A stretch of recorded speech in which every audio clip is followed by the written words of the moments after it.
Shalom untuk kita semua. Firman Tuhan pada hari ini, hari perayaan Pentakosta, terdapat di Markus 16 ayat 15 sampai 20. Markus 16 ayat 15 sampai 20. Saya akan membacakan untuk kita semua. Mari saudara-saudara mengikuti dalam hati.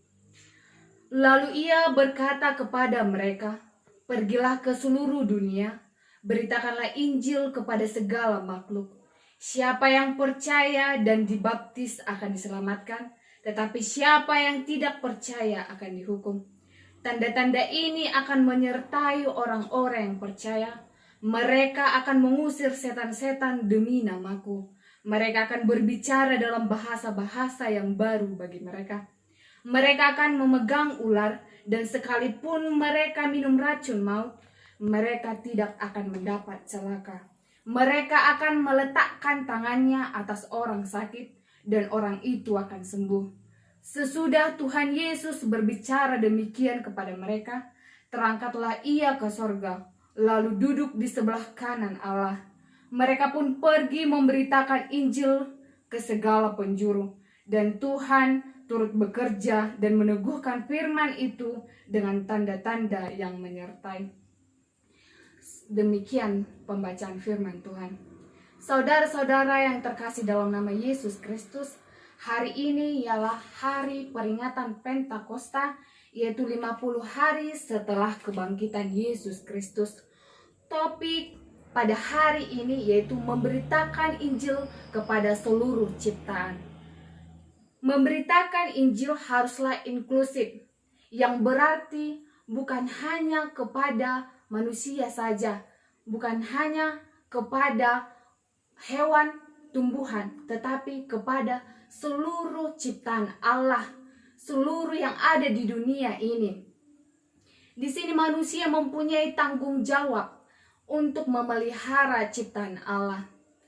Di ayat 15 dikatakan, "Lalu ia berkata kepada mereka, pergilah ke seluruh dunia, beritakanlah Injil kepada segala makhluk." Di sini di ayat 15 ini, Yesus mulai memberi perintah kepada murid-muridnya, di mana murid-muridnya ini memiliki kewajiban dan tugas untuk memberitakan Injil kepada seluruh ciptaan, kepada seluruh orang-orang yang belum mengenal Yesus Kristus, yang belum percaya kepada Yesus Kristus. Dan di sini setiap orang yang sudah percaya kepada Yesus Kristus sudah menjadi muridnya. Berarti dia mempunyai tanggung jawab untuk memberitakan Injil. Di sini dikatakan, pergilah ke seluruh dunia. Kristus menegaskan bahwa masa kini pelayanan penyelamatan itu bersifat universal, bukan hanya terbatas kepada suatu wilayah atau seperti wilayah Israel, atau hanya kepada orang-orang Israel, orang Yahudi, bukan, tetapi kepada seluruh dunia. Di ayat 16 dikatakan di sini, siapa yang percaya akan dibaptis dan diselamatkan, tetapi siapa yang tidak percaya akan dihukum. Artinya di sini orang-orang yang telah mendengarkan Injil dan percaya akan diselamatkan, akan dibaptis. Di sini dibaptis dilambangkan menjadi sebuah pengelompokan atau penggabungan diri kepada suatu kelompok. Jika kita dibaptis atas nama Bapa, Putra, dan Roh Kudus, berarti kita sudah masuk dalam perjanjian pengelompokan kepada tim Allah. Kita bukan lagi kelompok duniawi, tetapi kita menjadi anggota kerajaan Allah. Di sini dikatakan, siapa yang tidak percaya akan dihukum. Orang-orang yang sudah mendengarkan Injil tetapi mengeraskan hatinya, dia akan dihukum. Misalnya, dapat kita ambil aplikasinya seperti contoh. Ketika seseorang mengendarai sepeda motor, dia tidak memakai helm, Padahal polisi sudah menegaskan bahwasanya sebaiknya ketika dia mengendarai sepeda motor, baiklah dia memakai helm. Tetapi dia tidak mendengarkan kata polisi itu. Dia melanggar seperti itu. Jadi ketika dia kecelakaan, dia mengalami geger otak. Di sini siapakah yang disalahkan? Apakah polisi atau dirinya sendiri? Tentunya dirinya sendirilah, karena dia tidak mendengarkan himbauan dari polisi itu. Demikian juga kita manusia pada saat ini, kalau kita sudah mendengarkan Injil, mendengarkan firman, tetapi kita tidak melakukan, itu akan membawa celaka kepada diri kita sendiri.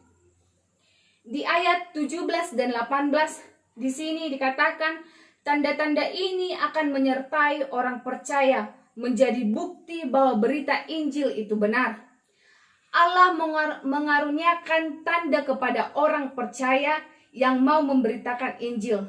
Tanda-tanda ini tidak akan bekerja jika tidak ada pemberitaan Injil. Ketika Injil terlebih dahulu diberitakan, maka tanda-tanda ini mengikutinya.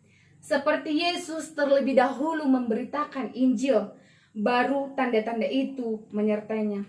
Di sini saudara-saudara, di mana firman disampaikan, di situ pula lah iman bertumbuh.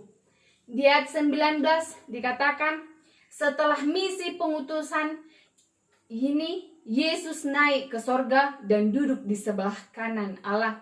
Saudara-saudara, dikatakan di sini, Yesus naik ke sorga dan duduk di sebelah kanan Allah. Artinya Yesus diberi mandat oleh Allah untuk menjalankan perintah Allah atas dunia. Di ayat 20 dikatakan, murid-murid patut melaksanakan apa yang diperintahkan Yesus untuk memberitakan Injil. Mereka memberitakan Injil dulu, kemudian Tuhan meneguhkan pemberitaan kepada mereka.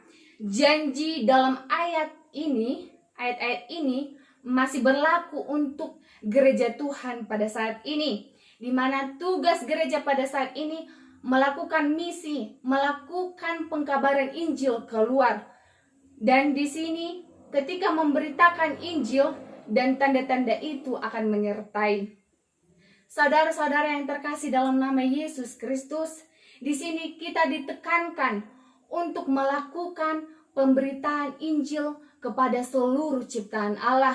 Di sini pemberitaan Injil ini bukan hanya dilakukan seorang pendeta atau seorang penatua, diakones atau Bible Pro, tetapi kita semua yang sudah percaya kepada Yesus Kristus, kita mempunyai tanggung jawab untuk memberitakan Injil ini kepada seluruh ciptaan Tuhan. Saudara-saudara, marilah kita, saudara-saudara, menjaga, melestarikan lingkungan kita. Dan juga ini memberitakan Injil ini bukan hanya kepada manusia saja, tetapi ke seluruh ciptaan Allah ini, seluruh dunia ini, isinya haruslah kita lestarikan. Demikianlah firman Tuhan pada hari ini. Semoga kita bisa melaksanakannya dalam kehidupan kita sehari-hari. Amin.